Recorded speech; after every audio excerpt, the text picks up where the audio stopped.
حالیہ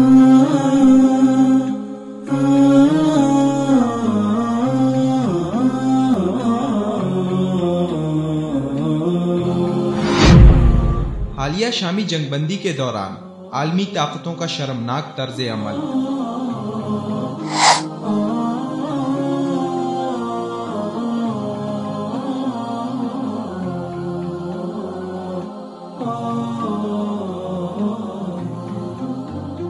شام میں امن کے بحالی کی تمام تر سفارتی کوششیں ناکام ہو چکی ہیں۔ بشار کی جانب سے ایک ہفتے تک امدادی قافلوں کی بندش اور جنگ بندی کی مسلسل خلاف ورزی کے بعد روسی طیاروں نے اقوام متحدہ اور سیرین عرب ریڈ کریسنٹ کے تعاون سے بھیجے گئے مشترکہ امدادی قافلے پر حلب کے باہر بمباری کی، جس میں اس قافلے کا آدھا عملہ بھی مارا گیا۔ یہ امداد حلب کے 78,000 بھوکے پیاسے شہریوں کی مدد کے لیے بھیجی جا رہی تھی۔ یہ حملہ بشار الاسد کی جانب سے جنگ بندی ختم کرنے کے اعلان کے چند منٹ بعد ہی کر دیا گیا۔ اس کے علاوہ حلب میں باغیوں کے مقبوضہ علاقوں میں روسی فوج اور بشار الاسد کی طرف سے بھاری فضائی اور زمینی حملوں میں سینکڑوں لوگوں کے شہید اور زخمی ہونے کی اطلاع ملی ہے۔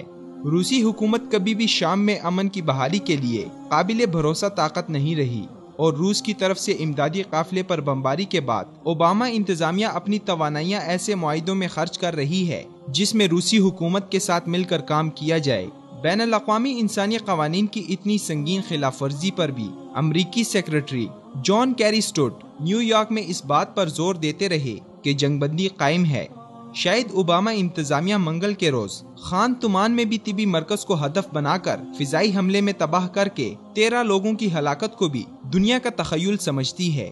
امریکہ کی یہ سفارتی ناکامیاں القاعدہ جیسے شدت پسند کرداروں کو مضبوط کرے گی، کیونکہ القاعدہ نے شامی عوام کی نظروں میں خود کو قابل بھروسہ اور اہم حزب اختلاف کی صورت میں کامیابی سے پیش کیا ہے، جو کہ شام کو بشار الاسد کی چنگل سے چھڑانے کے لیے اپنے واحد مقصد پر مضبوطی سے ڈٹی ہوئی ہے، اور شامی افراد کی ناکامی غیر ملکی مدد اور عدم تحفظ کا خلا پر کرنے کی بھرپور صلاحیت رکھتی ہے۔ القاعدہ کا بیانیہ امریکی کوتاہیوں کے تناظر میں مضبوط معلوم ہوتا ہے، جو کہ امریکی کوتاہیوں کو ان کی فتوحات میں بدل دیتا ہے۔ یہ بات واضح ہے کہ روسی حکومت بشار الاسد کے گھناؤنے جنگی جرائم میں اس کی مددگار ہے۔ بشار الاسد نے اسی جنگ بندی کے دوران نہ صرف اپنی فوج کو کومک فراہم کی، بلکہ جسر شعور میں اپنی فوج بھی اکٹھی کی، اور اس کی بمباری سے حلب، شمالی حمص اور جنوبی درعا نہیں بچ سکا۔ شام کی اصل گیم اسد کے ہی ہاتھ میں ہے، جو امریکہ اور اقوام متحدہ کو بھی خاطر میں نہیں لا رہا،